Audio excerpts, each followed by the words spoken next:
Hi, this is Roger Newcomb live on the set of Gotham, and I'm here with 8-time Emmy nominee and 2-time Emmy winner Martha Byrne. Hello. And the beautiful and talented Sayre.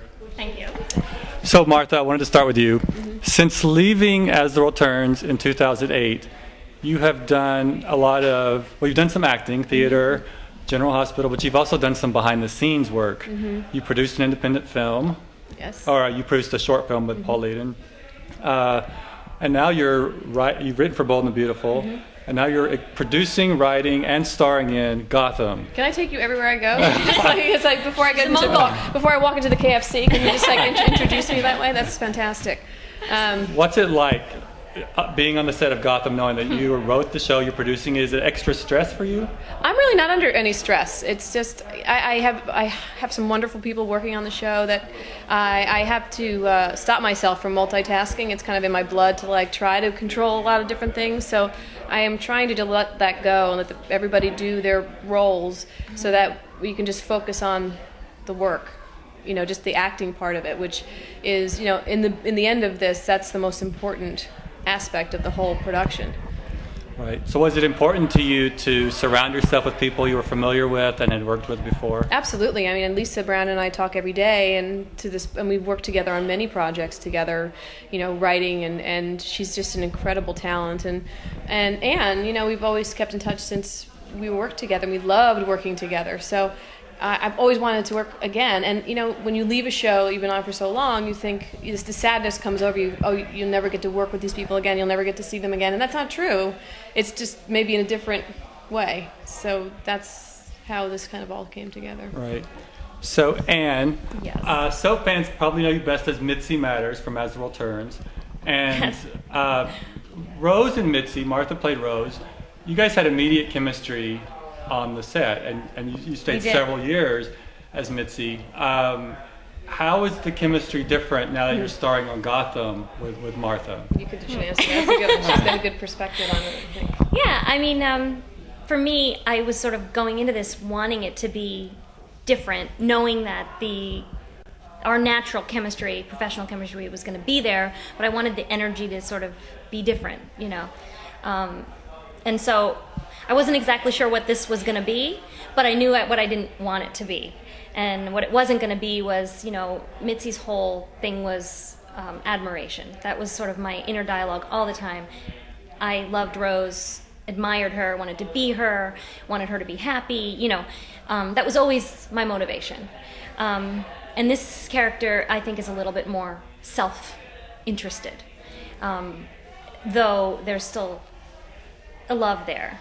I don't want it to come off, I think that's where the chemistry comes from, is the actual affection that we have, or anybody has when you're doing partnership of any kind, friendship, romance, whatever, you have to have the love between you. And Lisa Brown was saying the same thing. She said, you already have the chemistry. It's like working with Michael Park. It's like you already have a love for him in your life, so you don't have to try to show the audience your love. It's there. It's just innate in your body. So don't try so hard. And I think that's been the biggest challenge on this particular show is the yes, speaking of I'm over here tearing up. Don't cry, Michael. Hi everybody. How are you? Good. Yeah? Would you like to take over? May I? Sure. What is this? This is great. We love soaps. Sing us a song. I love a parade. I'm going to tell you, the reason why the camera's so high is because they don't have shoes on. Yeah. Just thought I'd see. Ooh, it's freezing outside. I just love what you're doing with your lesbian story. Thank you. And the fact that you're bringing it to the internet is outstanding. So how long have you been lesbians? When did the story is going.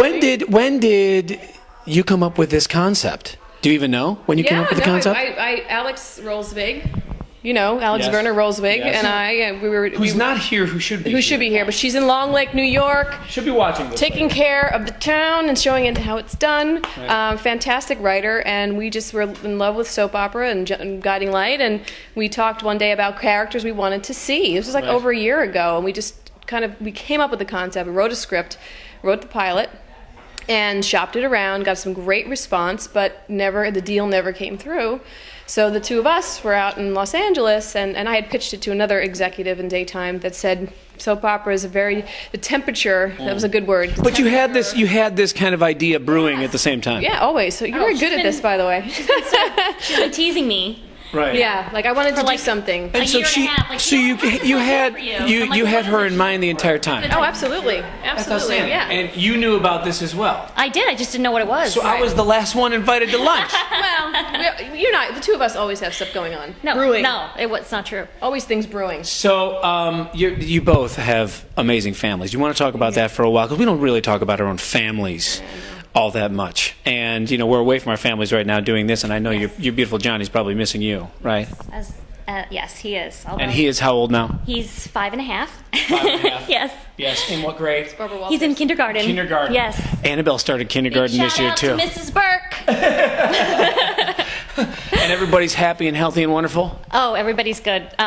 He misses me so much that when I called home during the break, he said, "Hi, Mama," on the phone. And then we talked for a second, and he thought I had hung up. I said, "Bye, I love you." And I hear him going, "So, Daddy, as I was saying, we're..." He's played you. He's in love. Yeah. That's great. So you have an inset of little Johnny there while we're talking about that. And you're beautiful kids. They exited the building for the day. Yeah, but they're rambunctious, I'll give you that. But I got to tell you, these kids have the bluest eyes in the world, and you have brown eyes. I do. I have green eyes, big but green. Well, no, they're brown depends today. what you're looking at. Right. Sometimes you have green, and then sometimes anything goes on the internet. It's like a mood ring. It's like a mood ring. So but just beautiful. Thank you. Beautiful. As are yours. Oh, thanks. Fun kids. Well, good they're kids. all right. We have good They're families. Okay. I let them out of the closet every once in a while. Understanding families. Yeah, they're Very okay. understanding husband that I have that's letting us all be here. We have about 50 people here right now.